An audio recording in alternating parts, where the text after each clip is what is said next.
আমি ইলেকশন কমিশনকে বলবো যে সবাই বলছে আপনারা ভুল, বিরোধী পার্টি।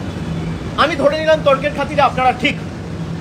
আপনারা যদি ঠিক হন তাহলে প্রথম পদক্ষেপ যদি এই ভোটার লিস্টে গডমিল থাকে, তাহলে ফার্স্ট স্টেপ শুড বি যে তৎকালীন যিনি চিফ ইলেকশন কমিশনার ছিল রাজীব কুমার, তার বিরুদ্ধে ক্রিমিনাল প্রসিডিং ইনিশিয়েট করা, তার বিরুদ্ধে নির্বাচন কমিশন থেকে এফআইআর করা, যে তার তত্ত্বাবধানে, তার ভিজিলেন্সে, তার সুপারভিশনে যে জেনারেল ইলেকশন 1 বছর আগে হয়েছে, সেখানে যদি ভোটার লিস্টে গডমিল থাকে আর ফেক ভোটার থাকে এবং সত্যি বাংলাদেশি থাকে, তাহলে তার বিরুদ্ধে ক্রিমিনাল প্রসিডিং ইনিশিয়েট করে সেই ভোটার লিস্টের বেসিসে যারা নির্বাচিত হয়েছে সবার পদত্যাগ করা উচিত।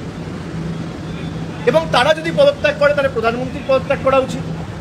এই ভোটার লিস্টের বেসিসেই প্রধানমন্ত্রী, স্বরাষ্ট্রমন্ত্রী নির্বাচিত হয়েছে। এই ভোটার লিস্টের বেসিসেই আগামী দিন উপরাষ্ট্রপতি বা রাষ্ট্রপতি সাংসদদের ভোটে নির্বাচিত হবে। তাহলে পুরোটাই যদি বেনিয়ম বা অনিয়ম বা ভেজাল বা কোনো ফেক নাম থেকে থাকে, তাহলে ফার্স্ট স্টেপ হিসেবে তারা রিজাইন করুক। সারা দেশের মানুষ এসআইআরকে স্বাগত জানাবে। আমি বলছি আপনাকে